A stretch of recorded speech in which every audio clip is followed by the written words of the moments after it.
Tipos de mezclas asfálticas por Luis Fernando Ruales, profesor Julián Andrés Pulesio. En esta actividad resolveremos los siguientes interrogantes. 1. ¿Cómo se determinan los diferentes tipos de mezclas asfálticas en Colombia? 2. ¿Cuándo utilizarlas? ¿Cómo escogerlas? ¿Y qué ensayos son requeridos para su identificación? 3. ¿Cuáles normas y especificaciones técnicas se utilizan en Colombia para la caracterización y control de las mezclas asfálticas? Para empezar, el Instituto de Desarrollo Urbano (IDU) define a la mezcla asfáltica como una combinación de materiales pétreos y agregados, y un material asfáltico, generalmente asfalto modificado o convencional, que al ser mezclados y compactados en caliente forman una capa resistente y durable para la construcción o rehabilitación de pavimentos. Esta mezcla asfáltica debe cumplir con tres características. Resistencia, definida como la capacidad para resistir las cargas sin sufrir daños o deformaciones. Estabilidad, se define como la capacidad para mantener su forma y estructura bajo las solicitaciones de carga y clima. Y por último, durabilidad, definida como la capacidad para mantener sus propiedades y desempeño con el paso del tiempo. Para responder al primer interrogante sobre cómo se determinan los diferentes tipos de mezclas asfálticas en Colombia, empezaremos por identificar los factores que influyen en la determinación de una mezcla asfáltica. 1. Debemos identificar el tránsito y considerar el número de ejes equivalentes esperados en la vida del proyecto. Asimismo, identificaremos si el tránsito es bajo, medio, alto o muy alto, y esto determinará las características mecánicas de la mezcla, que son la resistencia a la fatiga y al agüellamiento. 2. Debemos tener en cuenta las condiciones climáticas que establecen las temperaturas a las cuales estará expuesta la vía. En zonas, por ejemplo, con altas temperaturas, se deberán emplear asfaltos con mayor punto de ablandamiento. Tercero, también debemos tener en cuenta la calidad de los materiales, no solo de los agregados, sino también de los ligantes. Para agregados, la distribución granulométrica, forma, resistencia al desgaste, entre otros. Y para el asfalto, viscosidad, penetración, punto de ablandamiento, entre los más representativos. Como cuarto, deberemos identificar si la mezcla asfáltica será empleada como capa de rodadura, como intermedia o como una base. Por ejemplo, una mezcla densa en caliente podría ser empleada para capas de rodadura y de base. Quinto, debemos tener en cuenta el diseño mediante el método Marshall, lo que determinará el contenido de asfalto que maximizará la estabilidad, el flujo y la densidad de la mezcla. Como sexto, debemos dar cumplimiento a los requerimientos o exigencias técnicas del proyecto, como son la resistencia, el tipo de textura, la capacidad de resistencia a la fatiga, la impermeabilidad, entre los más representativos. Y por último, debemos dar cumplimiento a toda la normatividad y a las especificaciones técnicas, en este caso del INVIAS. Para dar respuesta a la segunda pregunta, ¿cuándo utilizarlas? ¿Cómo escogerlas? ¿Y qué ensayos son requeridos para su identificación? Empezaremos por dar respuesta a cuándo utilizar las mezclas asfálticas. Las mezclas asfálticas se deben utilizar cuando se cumplen uno, dos o más de estos cuatro factores. El primero, para nivel de tránsito medio o alto, que puede ser para vehículos livianos y pesados.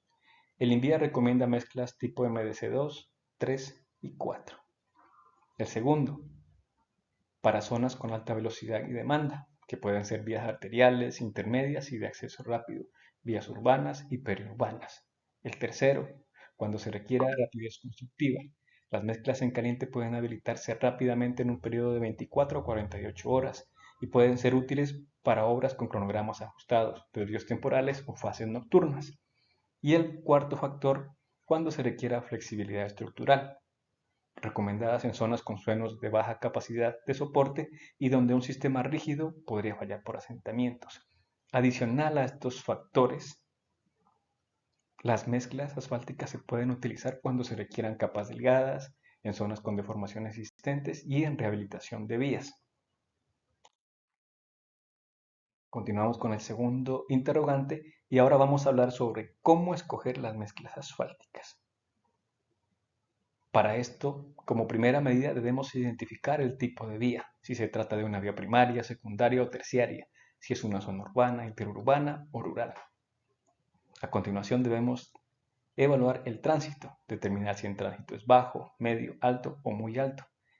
El siguiente cuadro se muestra como referencia y es extraído de la normatividad INVIAS. Continuamos con la definición de la función en la estructura de la mezcla asfáltica. Es decir, debemos determinar si la vamos a utilizar como capa de rodadura, como capa intermedia, como base, si la vamos a emplear como bacheo o para reparación. Seguidamente debemos seleccionar el tipo de mezcla.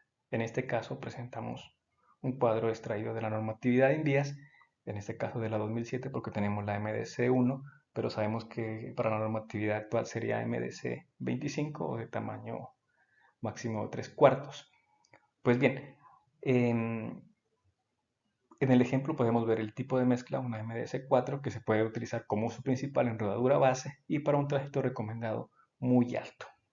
Una vez hemos seleccionado el tipo de mezcla, debemos paralelamente identificar las condiciones ambientales en las que trabajará nuestra mezcla asfáltica. Para ello se dividen en zonas climáticas y en zonas frías o húmedas. Como recomendación se utilizan asfaltos más blandos para zonas frías y asfaltos más duros para zonas cálidas. Y por último debemos tener en cuenta y dar cumplimiento a todas las especificaciones técnicas del INVIAS, tanto requisitos granulométricos como parámetros Marshall.